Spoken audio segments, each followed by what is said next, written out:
नमस्कार, आप देख रहे हैं 24 न्यूज। मैं हूं आपके साथ संजय मिश्रा। आइए देखते हैं अब तक की 10 बड़ी खबरें।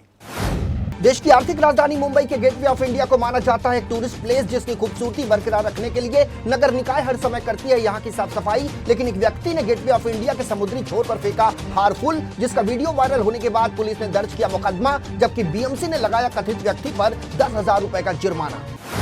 तलाक के लिए संपत्ति का 75% हिस्सा मांगने वाली रेमंड के चेयरमैन गौतम सिंघानिया की पत्नी नवाज मोदी का बड़ा खुलासा। कहा, सिंघानिया ने किया उनका शारीरिक उत्पीड़न। नवाज मोदी ने यह भी कहा कि सिंघानिया ने 10 सितंबर की सुबह मुंबई में उनके आवास पर जन्मदिन की पार्टी के बाद उन पर और उनकी नाबालिग बेटी निहारिका पर किया हमला, लेकिन नीता अंबानी ने उन्हें बचाया। एक बार फिर चर्चा में आए ऑल इंडिया मजलिस-ए-इत्तेहादुल मुस्लिमीन के फायर ब्रांड नेता अकबरुद्दीन ओवैसी। इस बार उन्होंने स्टेज से ही भरी भीड़ के सामने एक पुलिस इंस्पेक्टर को दे दी धमकी। कहा, अगर अपने समर्थकों की तरफ कर दूं इशारा तो तुम्हें यहां से दौड़कर भागना पड़ेगा। पुलिस वाले की सिर्फ इतनी ही गलती थी कि उसने अकबरुद्दीन की तरफ इशारा कर कहा कि आपका भाषण देने का खत्म हो रहा है इस समय। जिला उपभोक्ता फोरम कोर्ट ने रेलवे के खिलाफ लगाया 15,000 रुपए का जुर्माना। दरअसल एक यात्री ने शिकायत की है कि उनकी यात्रा के दौरान गरीब रथ ट्रेन में एसी और पंखे नहीं चल रहे थे, जिससे उन्हें महसूस हुई बहुत सारी असुविधाएं। यात्री के अनुसार उसने रेलवे अधिकारियों को इस समस्या की सूचना भी दी और मुआवजे के लिए पत्र भी लिखा, लेकिन नहीं हुई कोई कार्रवाई।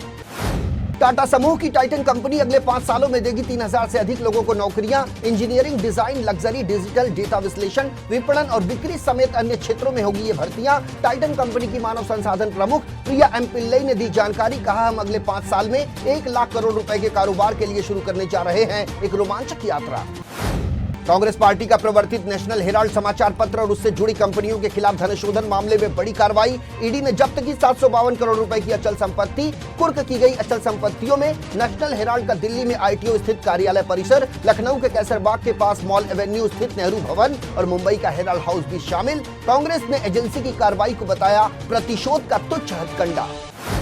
झारखंड में एक पिता ने प्रेम प्रसंग के चलते अपनी बेटी को उतारा मौत के घाट। बेटी का गांव के एक युवक के साथ चल रहा था प्रेम प्रसंग, जिसकी वजह से पिता ने बेटी को पहले भी किया था आगाह। छठ पूजा के दिन जब अपने प्रेमी के साथ दिखी बेटी तो पिता ने बेटी को ही मार दी बंदूक से गोली। पुलिस ने हत्या का मुकदमा दर्ज कर आरोपी पिता को किया गिरफ्तार। राष्ट्रीय शैक्षिक अनुसंधान और प्रशिक्षण परिषद यानी एनसीईआरटी की एक हाई लेवल कमेटी ने की स्कूल किताबों में रामायण और भारत महाकाव्य पढ़ाने की सिफारिश। साथ ही ये प्रस्ताव भी दिया कि कक्षा की दीवारों पर स्थानीय भाषाओं में लिखी जाए संविधान की प्रस्तावना। कमेटी ने सिफारिश की है कि रामायण और महाभारत को भारत के शास्त्रीय काल के तहत इतिहास पाठ्यक्रम का बनाया जाए हिस्सा।